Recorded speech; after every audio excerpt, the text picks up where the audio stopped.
मनुष्य के जीवन में जो चीजें सहयोगी होती हैं, बहुत उपयोगी होती हैं, एक सीमा पर जाकर वही चीजें बाधा बन जाती।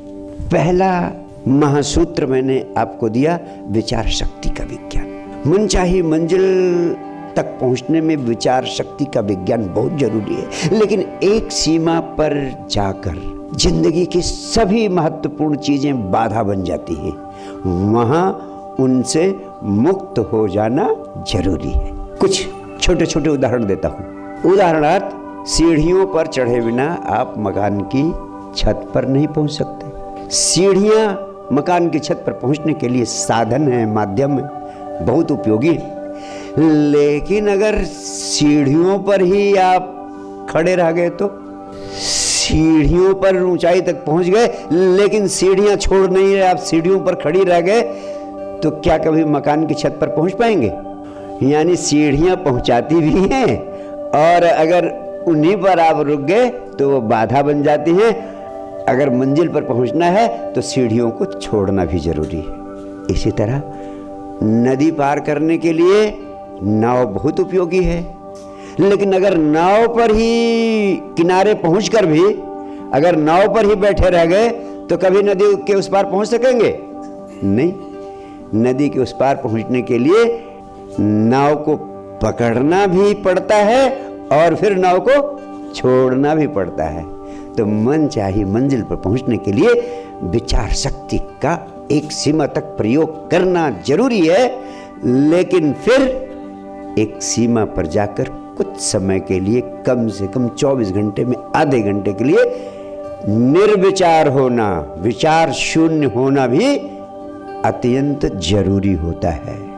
जीवन के सारे महत्वपूर्ण साधन एक सीमा पर पकड़ने और दूसरे सीमा पर छोड़ देने पड़ते हैं। एक छोटी सी कहानी। दो भिक्षु यात्रा पर थे। एक भिक्षु हमेशा कहता था कि जिंदगी में पैसों को पास नहीं रखना चाहिए, ये सभी दुखों का कारण है, सारी झंझट पैदा करते हैं, सारे उपद्रव पैदा करते हैं, इसलिए वो कभी पैसे को हाथ ही नहीं लगाता था। लेकिन दूसरा भिक्षु कहता था, तुम मूर्ख हो, अगर संसार में रहना है तो बिना पैसों के नहीं रहा जा सकता, ये साधन है, इसका होना बहुत जरूरी।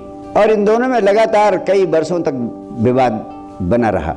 एक दिन दोनों भिक्षु तीर्थ यात्रा पर जा रहे थे। रास्ते में एक छोटी सी नदी पड़ती थी। अक्सर वो लोग उसको पैदल ही चल करके, थोड़ा सा पानी होता था, पार कर जाया करते थे। लेकिन जब उस नदी पर पहुंचते हैं तो वो नदी पूर्व पर थी, नदी में बाढ़ थी, पानी भरा था, बिना नाव के उस पार जा पाना असंभव था। जिस भिक्षु के पास पैसे थे, दोनों भिक्षु नाव पर चढ़े। उस भिक्षु ने पैसे दिए और नदी पार कर गए। जब नदी पार करके पहुंचे तो एक भिक्षु ने कहा, देखो मेरे पास पैसे थे इसलिए नदी पार कर सके, अगर ये पैसे न होते तो नदी पार नहीं कर पाते, पैसों का होना ही काम आया, अन्यथा हम नदी पार कर ही नहीं सकते थे। लेकिन दूसरे भिक्षु ने कहा, तुम नासमझ हो, पैसों का होना बिल्कुल काम नहीं आया, पैसे थे इसलिए तुम नदी नहीं पार कर पाए, पैसों का छोड़ना काम आया, तुम पैसे दे सके, तुम पैसे छोड़ सके, इसलिए तुम नदी पार कर पाए। इसलिए पैसे का होना नहीं, पैसे का छोड़ना काम आया, इसलिए ही तो पैसे छोड़ना जरूरी है।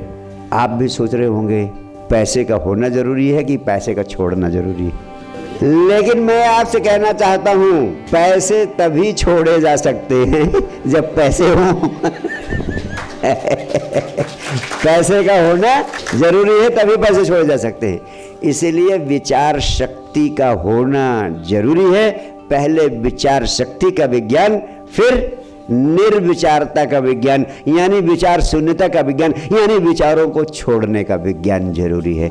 इसलिए पहला महामंत्र विचार शक्ति का विज्ञान और दूसरा महामंत्र विचार शून्यता का विज्ञान।